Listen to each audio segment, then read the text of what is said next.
Olá, sejam bem-vindos a mais um vídeo no canal Granja Mascarenhas, o canal de quem é apaixonado pela criação de galinhas. No vídeo de hoje vamos falar sobre os refugos, as aves que não se desenvolvem direito. Será que tem como evitá-las? Então vamos falar bastante sobre isso, o vídeo vai ser bem interessante. Se gostar do vídeo e quiser ver mais como este, deixe sua curtida. E se não for inscrito no canal, considere se inscrever e ative as notificações para continuar recebendo o conteúdo e ajudar o canal a crescer, valeu? Então, vamos ao vídeo.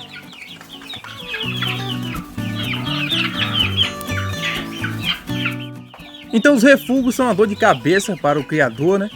Principalmente quem trabalha com reprodução, com criação rústica, pois isso é menos comum nas criações comerciais. Normalmente a uniformidade do plantel é melhor em criações de poedeiras, aves de corte, essas raças híbridas comerciais que são muito padronizadas. Mas até aí nesses plantéis é possível ter muitos refugos, pois são muitos fatores que levam a isso, né? O baixo desenvolvimento de algumas aves. A gente vai eliminando os motivos até chegar no fator genético. Primeiramente, um ambiente adequado é essencial para a uniformidade do plantel. Depois, o número de comedouros, bebedouros, pode ser só um comedouro, mas que seja grande, né? E dê para todas as aves. E bebedouros também, para que todas possam beber tranquilamente. O que acontece é que as aves de maior dominância, né? Elas que mandam no ambiente, elas impedem aquelas mais fracas, mais medrosas, de se alimentarem corretamente, né? De tomarem sua água aí como deve ser. Isso implica bastante no desenvolvimento, na uniformidade do plantel. Tenha em mente que o manejo fará uma diferença enorme, principalmente nas primeiras semanas de vida. Uma água de má qualidade, uma ração ruim, isso vai causar atraso no plantel. Nos primeiros dias de vida, os pintinhos eles sofrem muito com diarreia, essas coisas assim. E aí os que não têm esse problema, eles arrancam, né, o desenvolvimento na frente dos demais. E dificilmente os que ficaram para trás conseguem se recuperar. Já falei sobre recuperação de refugos aqui no canal uma vez, sobre separar os de menor desenvolvimento e fazer um tratamento diferenciado, mas isso é uma tarefa também um pouco trabalhosa, né? Requer estrutura. É complicado também para você depois juntar as aves novamente. Dá muita briga, muito estresse. Então, tirando disso de manejo, um fator que causa muita desuniformidade no plantel é o fator genético, né? E isso aí não se deve à raça especificamente, sim a seleção genética feita pelo criador. O que em muitos casos é difícil controlar porque o cara adquire ovos férteis de outro criatório, não sabe como foi feita a seleção lá das matrizes de reprodutores. Quem vende ovos férteis e vende caro, né, dificilmente vai excluir aquelas aves mais feias, né, as mais miúdas. O importante é vender ovos. Aves com consanguinidade, né, coloca um galo aí que é irmão da galinha para reproduzir. Os pintinhos nascem mais fracos, mais debilitados, com um crescimento ruim.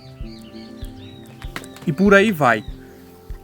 Uma seleção genética rigorosa deve ser feita desde os primeiros dias de vida da ave, né? Você já nota as aves com melhor desenvolvimento, pois dificilmente uma ave com um mês bem desenvolvida ela vai atrasar. E as que chegaram nessa mesma época, um mês de vida, estão bem atrasadas, elas dificilmente vão se tornar aves potenciais na fase adulta. Acontece de se tornarem boas galinhas, como na GSB, né, que algumas aves demoram bastante para ficarem prontas. Olha só, esses franguinhos aqui, olha a diferença desse cinzento, como ele já está bem maior que os demais, embora no geral estejam com um porte bem bacana. Olha o de pescoço pelado também, né, esse branco, já bem desenvolvido. E aqui no lote maior, eu tive observando aí, vou separar no máximo 3 ou 4, porque vou ficar só com os de pescoço pelado. E tenho observado que são poucas as frangas de pescoço pelado. Tem mais machos e as frangas são poucas e poucas com bom desenvolvimento. Então, no total aqui vou ficar com um negócio de 4 ou 5 aves. E não estou a fim de esperar chegar à vida adulta, né? Pois o gasto é alto. Embora algumas qualidades só são observadas na fase adulta. Até chegar à fase adulta é uma coisa mais visual, desenvolvimento, né? Crescimento acelerado, formação de plumagem, uma ave mais saudável e tudo mais. Quando chega na fase adulta, aí é hora das qualidades que a gente não vê, não são visíveis nessa fase de crescimento, claro. Quando a galinha começa a pôr ovos, pra gente ver o tamanho dos ovos e a regularidade na postura. Também tem a questão de comportamento, se é uma ave muito agressiva e tudo mais. E com relação aos galos, só na fase adulta mesmo para você comprovar, né? Então, normalmente eu deixo ver assim o desenvolvimento acelerado dos machos, seleciono 2, 3 no máximo, e aí na fase adulta eu avalio melhor as qualidades. Os galos eles precisam ter um comportamento bom, né? Tipo, não serem agressivos com as galinhas, demonstrarem muito interesse com as galinhas, serem cuidadosos, né? Aqueles galos que chamam as galinhas, jogam a comida no chão, chamam as galinhas para comer, deixa a galinha comer para depois comer a parte dele. E aí depois a gente avalia, né, fazendo incubações, vendo se a fertilidade é boa e se os pintinhos que nascem dele são bons. Então é isso, selecionar aves aí nos primeiros meses de vida que se desenvolvem mais rápido, que são mais saudáveis, né, tem um vigor melhor, e esperar chegar à fase adulta para avaliar as outras qualidades. As aves com desenvolvimento mais fraco você vende, já aproveita o dinheiro para comprar ração para as demais, né, e poupa muitos gastos. É como eu falei, né, para alguns criadores é difícil se livrar de algumas aves, as medianas e até as mais fracas, dependendo de como o cara conseguiu. Às vezes adquiriu alguns ovos férteis, nasceram poucas aves, né, não quer se livrar. Mas quem tem um plantel maior deve fazer isso. É essencial para ter um plantel de excelência, né? Sem falar que é uma grande contribuição para a avicultura. A avicultura forte depende de genética de qualidade. Certa vez um criador do sul, falando comigo, né, disse que ia parar de criar índio gigante porque dava muito refúgio.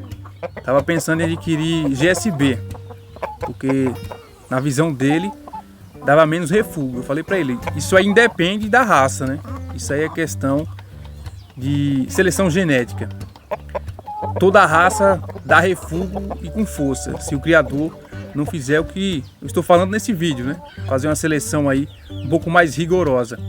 E o cara que vende ovos férteis, às vezes ele mostra as galinhas mais bonitas. Por trás tem muita galinha feia ali que ele vende os ovos à torta e à direita, não tá nem aí. E como eu falei, na criação de poedeiras, de aves de corte, né?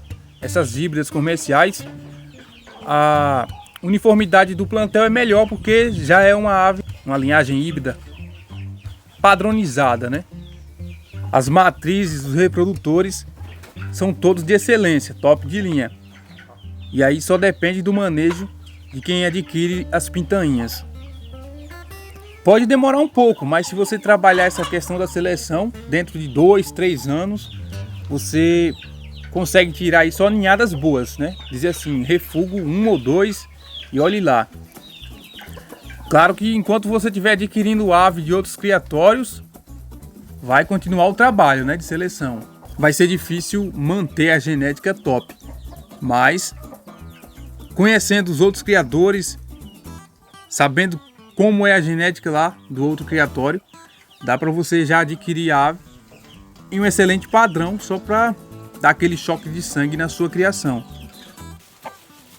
Aqui nesse plantel tem 10 holds, né, junto com essas New Hampshire. Eu vou separar aqui no máximo 5 galinhas para tirar pintinhos. Esse plantel das polacas já está bem selecionado, é o que tinha de melhor aqui. Tanto que eu separei as galinhas mais miúdas, coloquei lá para trás do galinheiro e aí só colho os ovos para consumo.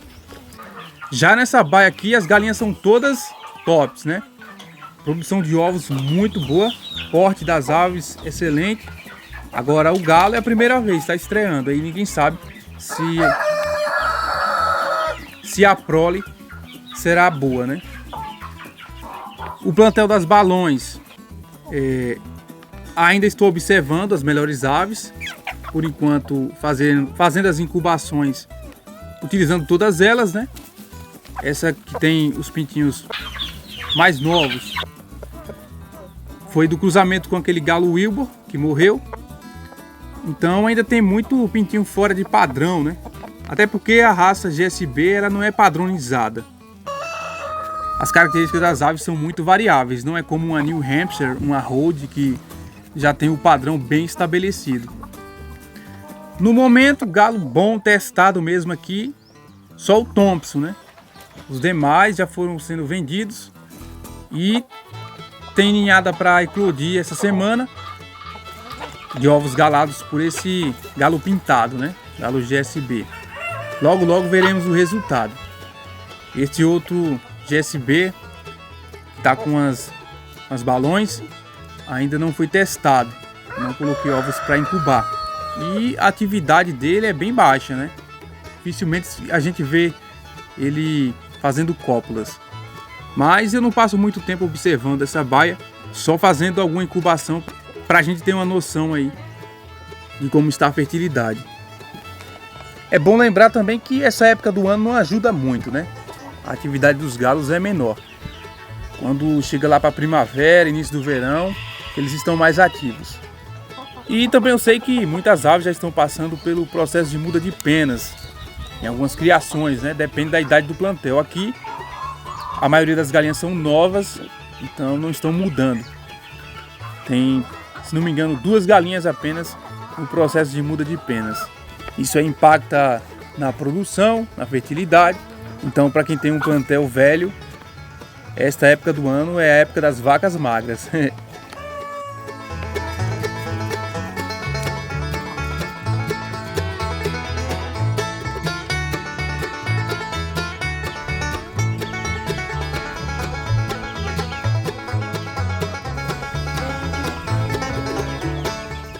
Bom, então é isso.